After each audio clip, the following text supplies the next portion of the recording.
বান্ধবী তো শ্বশুর বাড়ির লোকের তো খবরই নাই। কইলো তো আইতাছে, যেই সময় আইতাছে আইলেই তো খাইতে বইব না, তারপরে সাজানোর সময় তো পাবো না। কখন সাজামো আর কি করবো আল্লাহই জানে। কি করবো কহেরা যদি লেট করে বেরোয়, অন্তত ব্যাগটা তো আগে বাসা পাঠাই দিতে পারতো ভাইয়ারে দিয়ে। তাই লাগে থেকে সাজাই পরে রেখে দিতাম, মাইয়া খাইয়া নিয়ে চলে যাইতো শেষ।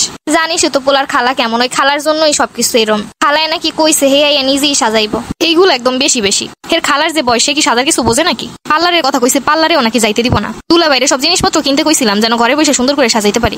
এখন নাকি তার খালা এসে সাজাইবো। দেখ ভালোই লাগে না। তোর আর কি কমা, আমার যেই পরিমাণ রাগ হইতেছে মনে হইতেছে বিয়ে টিয়ে রাইখে চইলা যাই। কালকে সারা রাত ঘুমাইতে পারি নাই, যেখানে যা সবকিছু আমার কইয়া কইয়া দেওয়ান লাগতেছে। সব লোক আইয়া গেছে অথচ বিয়ের বউই সাজে নাই। দেখবি না আরো কি কি হয়। আইলি কোন রকমের শাড়িটা পরাই নিয়ে চইলা যাইব না। আমার যে চাচা 2 মিনিট সময় দিব না। চাচা বলবো না আর সাজানো লাগবো না, তাড়াতাড়ি বেরো। কত কি ভাবলাম আর কি হইতেছে। আমি আগে হইতেই জানতাম এরমই রইব। এই মিষ্টি পাতিলটা কই রাখছিলাম? আমি কি পাতিলের খবর জানি? আরে কি যে হইছে মাথাটার ভিতরে, যেটা যে জায়গায় রাখি মনেই থাকে না। ওই যে ওইদিকে মনে হয় জামাই চলে আইছে। দোস্ত আমার তাতে যাওয়া লাগবে। হন দুলা বাইরে কইয়ে দিস, আমি কিন্তু 10,000 টাকাই নিবো। আচ্ছা ঠিক আছে, আমি কইয়ে দিছি। না জানি গেটের হইনি আবার কি ঝামেলা হয়। দেয়াতেই বুঝলে আর গেটই ধরতাম না। জামাইটা মনে হয় কিপটা, নাইলে কেউ গেটে 500 টাকা দেয়। এরা যে কেন বিয়ে করতে আসে আল্লাহই জানে। আগেই কিন্তু বইলা দিছে 10,000 টাকা ছাড়া গেট ছাড়বো না, অথচ 500 টাকা দেয় কেমনে? আমরা যে কিছু কমো, চাচারাই তো কিছু কইতে দেয় না, কয় যা দিছে এই নিয়ে চলে যা। এরকম করবে জানলে গেটই ধরতাম না। আচ্ছা বাদ দাও, দেখি বাসর ঘরে কি করে। বাসর ঘরে দিবে কৌসু, গেটই সবার সামনে দিছে 500, বাসর ঘরে আর 100 দিবে। বৌদি আমাকে বসে আছে। আইসে ডঙ্গি মহিলা। আম্মা মাইয়ে মনে হয় পার্লারে গেছিল। আমি ওই দিনও দেখছিলাম, কইছিলাম না তোরে মাইয়া পার্লারে যায়। বউ এই হইছে তোমার শাশুড়ি আম্মা। আসসালামু আলাইকুম। ওয়ালাইকুম সালাম।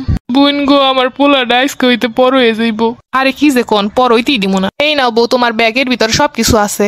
আইয়ার মুরব্বীরাও আহেন, দেখে যান কি কি নিয়ে আইছি। আল্লাহ রে, বান্ধবীদের কপালে যে কি আছে আল্লাহই ভালো জানে। এই যে শাড়ি আছে দুহান, 3 পিস আছে দুহান, আর কসমেটিক্স এই যে সবকিছুই আছে। ও গামছাও আছে একখান। আরে আল্লাহ এই নিয়ে আইছে মাত্র 2টা 3 পিস, আর ওই শাড়িও লই আইছে দুহান। এই সম্বন্ধ লইয়া নাকি পাগল হয়ে গেছে।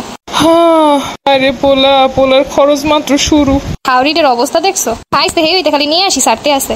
ওনার দেখে মনে হইতেছে ওনার দুর্ভিক্ষ লাগছে। এখন তোমরা যদি কেউ সাজাইতে চাও মাইয়ারে, তাইলে মেকআপ কিন্তু একদমই দেওয়া যাইব না।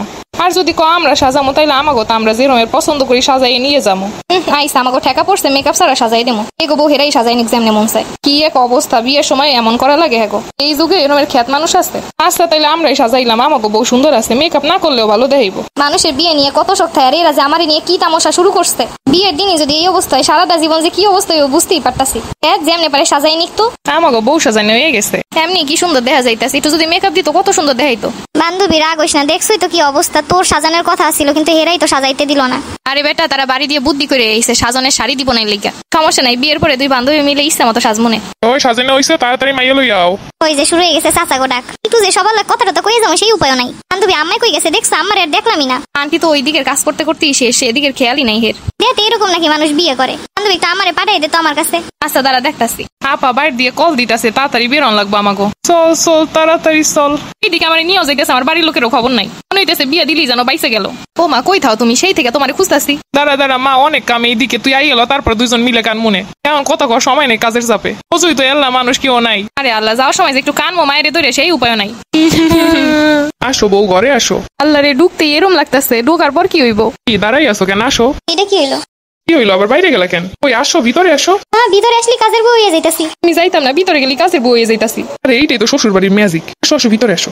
আল্লাহ, তো ভয় লাগতেছে কেন? যাই হোক, দেখি শ্বশুর বাড়ি আর কত রকম ম্যাজিক আছে। আমাদের এই পর্বটি সবাইকে মজা দেওয়ার জন্য সাজানো হয়েছে, বাস্তব কোনো কাহিনীর সাথে মিল রেখে করা হয়নি। বান্ধবী যখন বাসর ঘরের গেট ধরে সেই পর্বটির জন্য অপেক্ষা করুন।